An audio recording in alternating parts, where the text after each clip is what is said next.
Assalamualaikum warahmatullahi wabarakatuh. Perkenalkan, nama saya Miftah Jabar Ad-Dakhil dengan NIM 222121236. Baik, di sini saya akan menjelaskan mengenai Maqasid Asy-Syariah menurut Jasir Auda. Biografi. Jasir Auda lahir 1966 di Maroko. Masa mudanya dihabiskan untuk belajar agama di Masjid Al-Azhar Kairo. Dari tahun 1983 sampai 1992 selama di Mesir, Jasir tidak pernah mengenyam pendidikan agama di lembaga formal, seperti University Al-Azhar Kairo. Lanjut ke Maqasid Syariah klasik dan kontemporer. Kata maqasid merujuk pada arti tujuan, sasaran, prinsip, dan hal yang diminati atau dalam bahasa Inggris yaitu ends, dan dalam bahasa Yunani yaitu telos, dan dalam bahasa Perancis yaitu finales, dan dalam bahasa Jerman yaitu Job. Adapun mengenai syariat Islam, yaitu Imam Ibnu Al-Qayyim mengatakan bahwa syariat adalah bangunan dasarnya, diletakkan atas hikmah dan kesejahteraan manusia pada dunia ini dan pada akhirat nanti. Syariat seluruhnya adalah keadilan, rahmat, hikmah, dan kebaikan. Oleh karenanya, jika terdapat suatu aturan yang mengatasnamakan syariat, yang menggantikan keadilan dengan ketidakadilan, rahmat dan lawannya, maslahat umum dengan mafsadat, ataupun hikmah dengan omong kosong, maka aturan itu tidak termasuk syariat, sekalipun diklaim dengan menurut beberapa interpretasi. Dari berbagai penjelasan dan definisi yang saling berkaitan di atas, yang saya sebutkan tadi, setidaknya maqasid asy-syariah dapat difahami dengan tujuan dari seperangkat hukum Islam dan terbentuknya keadilan dan kemaslahatan masyarakat, bukan sederet aturan yang mengatakan pada kerusakan tatanan sosial. Keputusan hukum dari seorang pemimpin pun harus demikian. Dalam salah satu kaidah al-aslu fi fikih diungkapkan, tasarruf al-imam manatun bil al-maslahat, yaitu kebijakan seorang pemimpin harus mengacu pada kemaslahatan yang dipimpin masyarakatnya.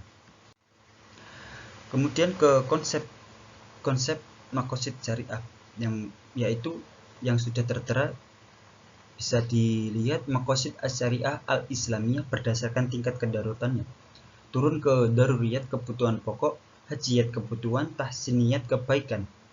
Kemudian daruriyat kebutuhan pokok dibagi lagi menjadi 6, yaitu hifdun al-adin, hifdun an-nafsal, hifdun al-mal, hifdun al-aqal, hifdun an-nasl, dan hifdun al-ird.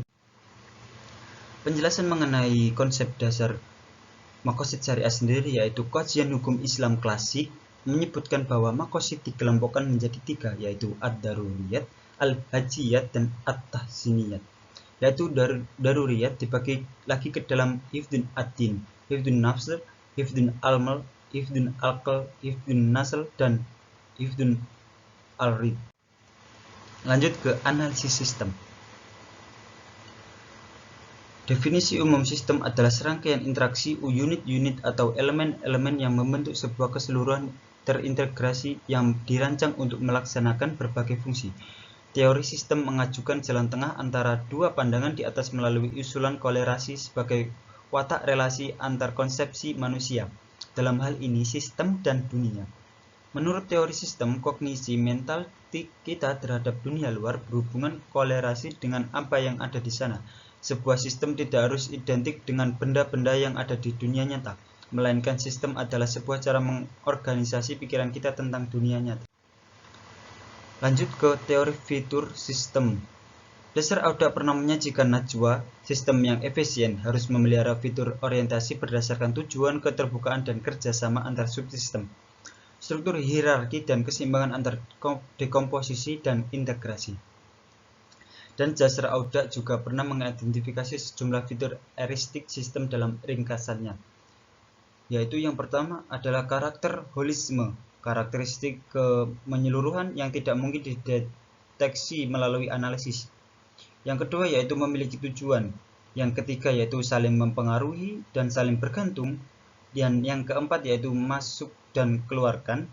Dan yang kelima yaitu transformasi. Dan yang keenam yaitu regulasi. Dan yang ketujuh yaitu hierarki. Dan yang kedelapan yaitu diferensi. Dan yang kesembilan yaitu finalitas dan multifinalitas, dan yang terakhir yaitu entropia.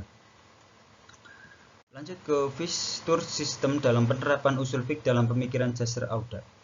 Untuk mengaplikasikan teori sistem sebagai pendekatan dalam hukum Islam, dan Jasir Auda mengembangkan 6 fitur sebagai pisau analis, yaitu yang pertama kognitif nature, yaitu kognitif adalah watak pengetahuan yang membangun sistem hukum Islam yang ditetapkan berdasarkan pengetahuan seorang faqih terhadap teks-teks yang menjadi sumber rujukan hukum. Yang kedua yaitu Wellness. Dengan meminjam teori sistem, Jasir Auda menyatakan bahwa setiap hubungan sebab akibat harus dilihat sebagai bagian dari gambaran keseluruhan. Hubungan antara bagian-bagian itu memainkan suatu fungsi tertentu di dalam sebuah sistem. Jalinan antar hubungan terbangun secara menyeluruh dan bersifat dinamis, bukan sekedar kumpulan antar bagian yang statis. Yang ketiga yaitu openness. Dalam teori sistem dinyatakan bahwa sebuah sistem yang hidup maka ia pasti merupakan sistem yang terbuka. Bahkan sistem yang tampaknya mati pun pada hakikatnya merupakan sistem yang terbuka. Keterbukaan sebuah sistem bergantung pada kemampuannya untuk mencapai tujuan dalam berbagai kondisi. Kondisi inilah yang mempengaruhi ketercapaian suatu tujuan dalam sebuah sistem.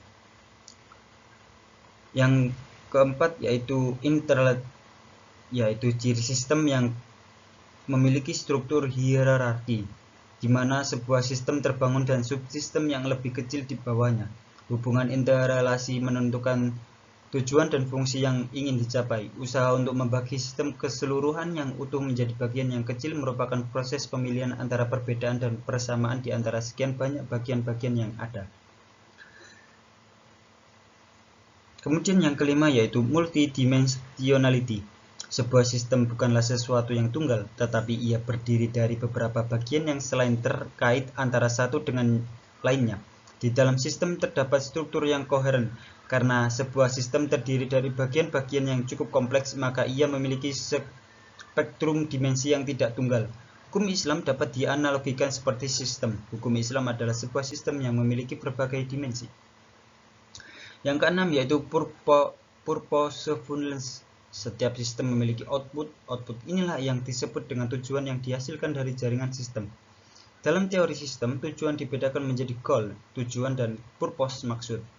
Sebuah sistem akan menghasilkan purpose jika ia mampu menghasilkan tujuan itu sendiri dengan cara yang berbeda-beda, dan dalam hal yang sama, atau menghasilkan berbagai tujuan dalam situasi yang beragam.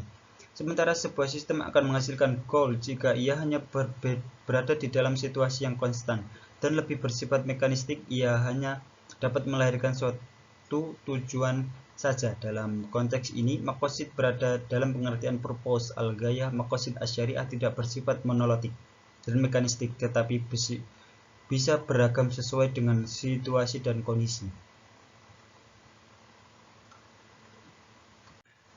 Selanjutnya yaitu kesimpulan.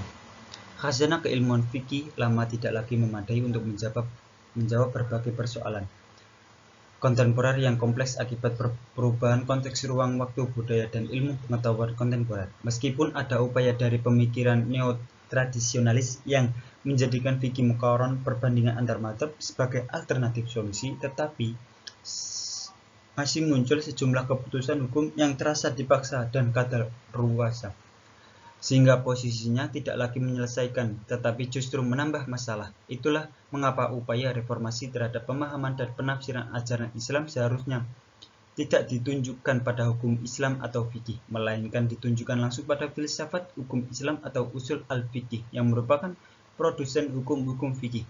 Bahkan taksil al-usul, pembuatan basis untuk usul fikih, jauh lebih fundamental dan mendesak untuk dilakukan pada era sekarang ini daripada hanya terhenti pada dataran usul al-fiqh. Mungkin hanya itu yang bisa saya sampaikan. Terima kasih telah menonton video ini. Thank you. Sekian. Wassalamualaikum warahmatullahi wabarakatuh.